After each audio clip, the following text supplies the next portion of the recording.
அந்த 10 வருஷத்துல 2 பேர் முதலமைச்சர் இருந்திருக்காங்க. எடப்பாடி பழனிசாமி, ஸ்டாலின். யாரு சிறந்த முதலமைச்சர் நினைக்கிறீங்க? எடப்பாடியா தான் சிறந்த எடப்பாடி தான். ஊர் எவ்வளவு சாதனை செஞ்சிருக்காரு. 11 மெடிக்கல் காலேஜ் கொண்டாந்துருக்காரு, சட்ட கல்லூரி எத்தனையோ காலேஜ் கொண்டாந்துருக்காரு, குடிமராத்து திட்டம் கொண்டாந்துருக்காரு. திட்டங்கள்லாம் நிறைய திட்டம் எடப்பாடியா. சிறந்த முதலமைச்சர் எடப்பாடி தான், நல்லா செஞ்சிருக்காரு. எடப்பாடி தான் தெரியுது. ஸ்டாலின் தான் முதல்ல சிறந்த முதலமைச்சர். எடப்பாடி ஓரளவுக்கு நல்லா இருந்தது. எடப்பாடி என்ன காரணம் செய்யற நல்லா கொஞ்சம் ஓரளவுக்கு ஸ்டாலின் அவர் கொஞ்சம் நாள் இருந்தாலும் அவர் எடப்பாடி தானே பண்ணாரு. ஆனா கண்டிப்பா இந்த வாட்டி அவர் தான் வருவாருன்ற எனக்கு ஒரு நம்பிக்கை இருக்கு. ஸ்டாலின் பரவாயில்ல. எனக்கு தெரிஞ்சு ஸ்டாலின் தானே. ஒரு மக்களுக்காக இதா இருக்கு. அப்புறம் மக்களே ஏதாவது தப்பா தான் பேசுறாங்க. அவரை எடப்பாடி கொஞ்சம் நல்லா செஞ்சாரு, பரவாயில்ல, எல்லாத்துக்கும் கொஞ்சம் நல்லா செஞ்சாரு. எடப்பாடி பழனிசாமி. எடப்பாடி தான் நல்லா பண்ணாரு. என்னை பொறுத்தவரைக்கும் ஸ்டாலின் தான் சிறந்த முதலமைச்சர். எடப்பாடி மக்களுக்காக நல்லா செஞ்சாரு. இவர் இவர் ஆட்சியில கொஞ்சம் ரொம்ப ஊழல் நடக்குது ஓவரா. எடப்பாடி தான். ஏன்னா அவர் இருக்கும்போது பெருசாக கலவரமோ இல்லை மற்ற எந்த பிரச்சனையும் அதிகமாக வரல. இப்போ டிஎம்கே இருக்கும்போது பார்த்தீங்கன்னா நிறைய பிரச்சனை வருது. எல்லாமே சமாளிக்க முடியாதான் இருக்குது.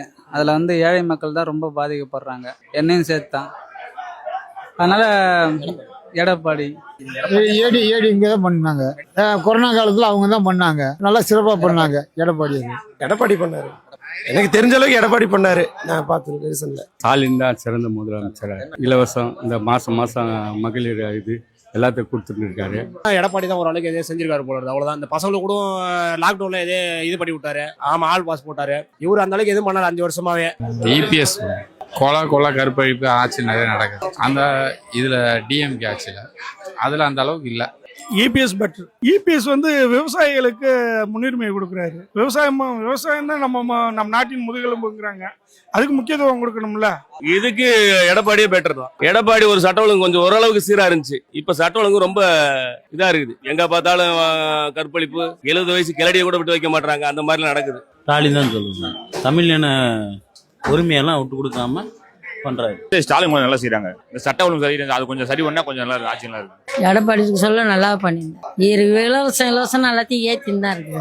எடப்பாடி பழனிசாமி திட்டங்கள் நல்லா பண்ணாரு. சொன்னது மாதிரிக்கு செயலாக்கத்துக்கு வரல, அவ்வளவுதான். எடப்பாடி நமக்கு பிடிச்சனால சொல்றேன். சிறந்த முதலமைச்சர்னா எடப்பாடி தான். 4 வருஷம் இருந்தாரு, பரவாயில்ல, நல்லா பண்ணாரு. நல்லா விவசாயிகளுக்கும் நல்லா இது பண்ணாரு. ஸ்டாலின் ஜனங்களுக்கு இலவசம் நல்லா பண்ணிருக்காரு. ஸ்டாலின் என்னங்கன்னா மக்களுக்கு ஃப்ரீ பஸ் இந்த மாதிரி நிறைய ஒரு உதவிகள். எடப்பாடி தான் நல்லா பண்ணாரு. எடப்பாடி அவர் வந்தாருன்னா எல்லாமே குறை இல்லாம பண்ணுவாரு எல்லாருக்கும் மக்களுக்கு. எடப்பாடி என்னன்னு தெரியாம உட்கார்ந்து இருக்காருல்ல, உட்காந்துன்னா 5 வருஷம் ஆட்சி பண்ணிருக்காருல்ல. எடப்பாடி தான். இவரு கோரிக்கைலாம் நிறைய வச்சிருந்தாங்க. போன வருஷத்துல எலெக்ஷன் முன்னாடி இவன் ஷாப் அடைக்கிறேன், அது நீட்டை இது பண்றேன், ரத்து பண்றேன்னு சொன்னாரு. அந்த முதலமைச்சர் ஆனாரு. இதுவரைக்கும் அந்த இதை எடுக்கவே இல்லை, நடவடிக்கை எடுக்கவே இல்லை. அதனால அவர் வந்தா நல்லா இருக்கும். எடப்பாடி இந்த ஆட்சி எப்படி சொல்றதுன்னா எந்த பாதுகாப்பு இல்லை நம்மளுக்கு. இப்போ இருக்கிற பசங்களால ரொம்ப ப்ராப்ளம் இருந்தது. இந்த போதைப் பொருள் பழக்கம் அதிகமாக இருக்கிறதுனால பசங்க இந்த ஆட்சி சரியில்லை. எடப்பாடி ஆட்சி பரவாயில்ல. ஸ்டாலின் ஓகே. திமுக தான்.